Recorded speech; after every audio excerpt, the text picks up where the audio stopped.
Welcome to Toffee TV. It's the Everton News Daily, and Everton have signed a player today. It is Ademola Lookman from Charlton for a fee in the region of £10 million. I think it's 7.5 up front and the rest with add-ons, appearances. The club have said it's undisclosed, but that's what it's supposed to be in the region of. Obviously, young player, 19-year-old, under 20 England player coming in, can play on the left, can play on the right, can play as a second striker, anywhere in a front three pretty much.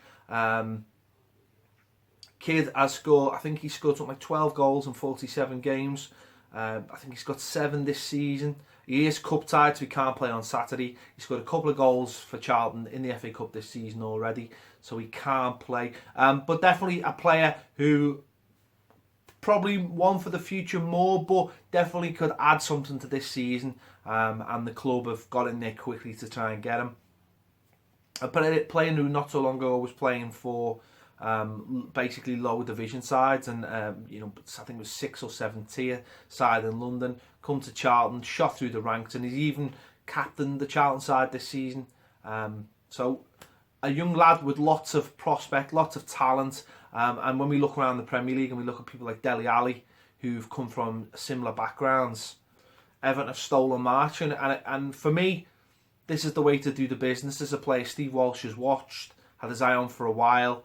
And, better to get them now than have to look to try and get them in 2 or 3 years' time when clubs are going to want 30 million plus for them. So, excellent start to the transfer window. Hopefully, number 2 won't be that far away.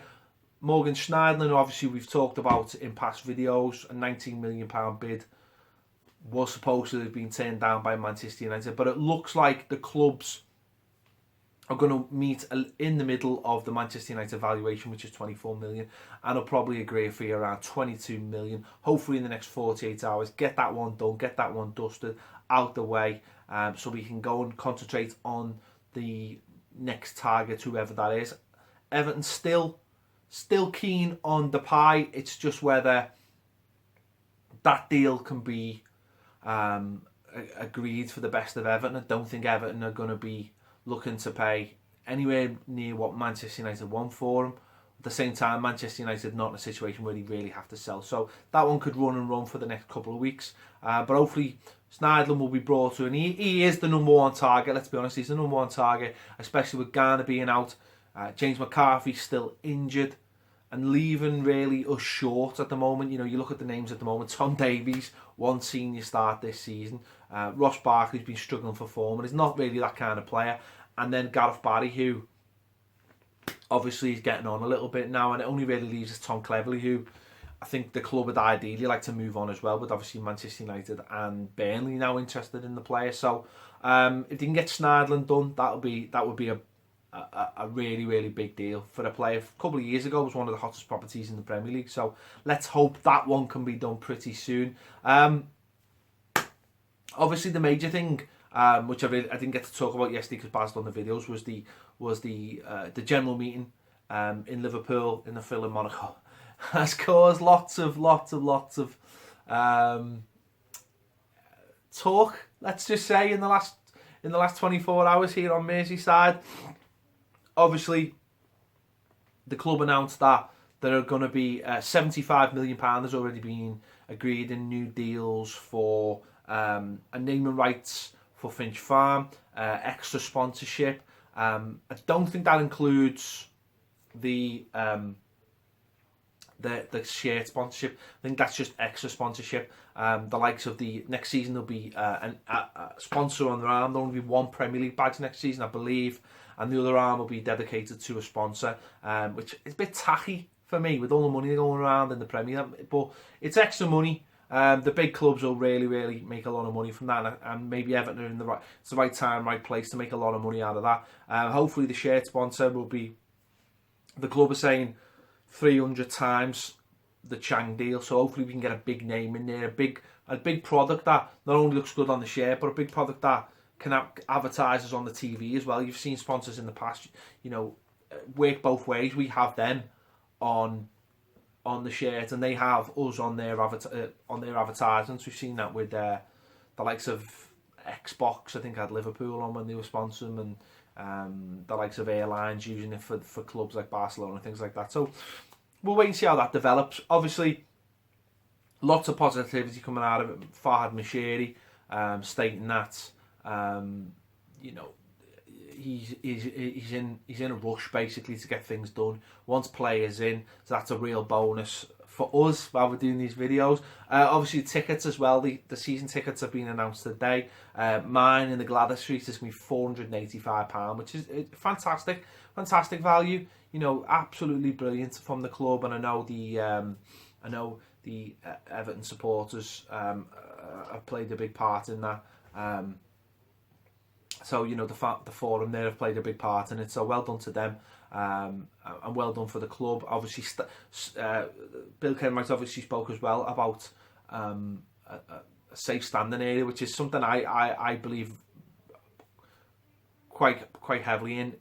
For a way forward, for a small area, whether it be at Goodison or whether it be in the new ground, that can really help the atmosphere at a new ground or at Goodison Park. And the club said they'll look at that and they'll talk to the fans, and they'll obviously talk to the Hillsborough groups as well. And I think that's a really big positive step forward as well, because I think that needs to be something looked at and spoke about in grown-up terms as well. So really happy with that. I mean, the main talking point is obviously the ground. The club wouldn't really commit to it last night, and almost were being quite negative, or were just sort of limiting the expectations of the fans, because I think a lot of fans have built it up that something was going to happen last night.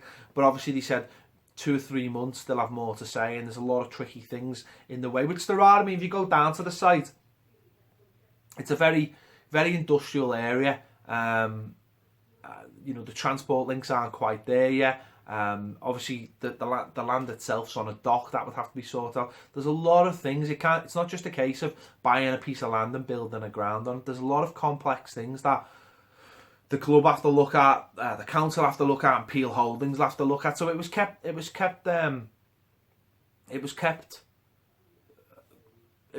quite small. But then, as the questions started coming to the floor, and Joe Anderson got involved, the mayor of Liverpool, and he basically said, well, it's the elephant in the room, isn't it? And he said, as a council, we are putting £20 million towards new road links and a new railway station, not for the ground, but for the, for the big ships down there, the cruise liners that come in, to help them come in as well. So it's to help that north end of the city to develop. It's not just for Everton Football Club.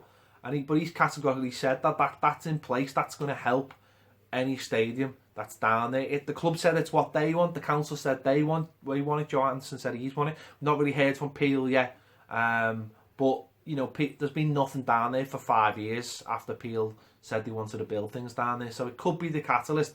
I think everything's pushing in the right way. It's just not as straightforward as people think it is. But it is hilarious. Today has been hilarious. Listening to Liverpool fans has been amazing. Yeah, one of the main phone-ins in Liverpool on Radio Merseyside. Some really irate Reds kicking off over the fact that the council are willing to put money into the stadium, which is just massively ironic, because they're not putting money into the stadium. They're putting money into helping the area, getting the roads, getting the rail network sorted, to get people in and out of the area, for not just that, for anything else that happens down there. And it's exactly what's happened at Anfield. The council have put over 20 million into developing the area of Anfield, so Liverpool could build their big stand, could build the new hotel that they're building, the new shop that they're building, all these things to help the area. And it's exactly what they're doing. And for those Liverpool fans to be so irate by the situation, it's just it's comedy, absolute comedy. Go and check out the link for Radio Merseyside phone, and I actually went on it because I was just so annoyed by them all. They were just doing me head, and the things they were talking about were just like they were talking like it was like it's something to do with helping the city out. It wasn't. It's just they can't bear to see us. They can't bear to see us get anything. That's the simple fact of it. The simple fact is they can't bear to see us. The prospect of us getting a new stadium and the prospect of us growing and getting bigger, the pure jealousy is just unbelievable. And No one said a word, you know. When the council gave them money, no one said a word. People were annoyed about how Liverpool, the area of Anfield, was regenerated and people's houses were taken off them. But no one actually said anything about the council giving them money, because that's what a council has to do. It has to improve the services around the city to help new things prosper. You know, that's what you have to do. You have to improve the road networks, the rail networks, whatever it takes to get new investments into your city. That's the council's job, and they would be, you know, they wouldn't be very, very, very good at their job if they didn't do things like that. You know, if someone came along and said, you know, we want to build something down here, no matter what it is, but you've got to improve the road links. You have to do it. The other site that's been getting talked about, Stonebridge Cross, that was originally going to be the home of Amazon. And then at the last moment, they got a better offer from Manchester. But all those roads, and sidewalks, and the River Alt was even diverted so that Amazon could have this land. So it's not just about a football stadium; it's about everything in this city. Anything that can bring money and jobs into the city, the council have in the past, and they've been very good at it, bent over backwards to make sure that things were in place so that those developments could go in without a hitch. And that's what's happened at Anfield with their stand. The council have made sure, and pretty in a bad way actually, the way they've took people's houses off them, but they've made sure they did it. So, no, Liverpool fans can say what they want. This is hopefully going to be our time to get what we want and grow, and it's just hilarious having to listen to them. So, but yeah, really positive general meeting. I think every box was basically ticked. You know, lower tickets, the promise of money for players, the promise of doing everything in Everton's power to get the stadium and put everything they can into it. You know, new sponsors, money coming into the club, and that's all we've asked for, isn't it? That's all we've asked for in the past. So really, really positive. You know, it's only for it. You know, you give now it's up to the club to take all that, give it to the manager, and the manager to do what he can. And that's all we can hope for as we grow to the future. That's all you can hope for. So, first one in today. Hopefully, the next one within the next 48 hours, and then we'll go on to the next one. Hopefully, and try and improve to put pressure on that top six, consolidate top seven, and hopefully go and win the FA Cup. Make sure you go and check out the match preview for the Leicester game, the starting 11 preview for the Leicester game as well. Me and Baz always have a good laugh doing them as well. So make sure you go and check them out. Thanks for watching Toffee TV.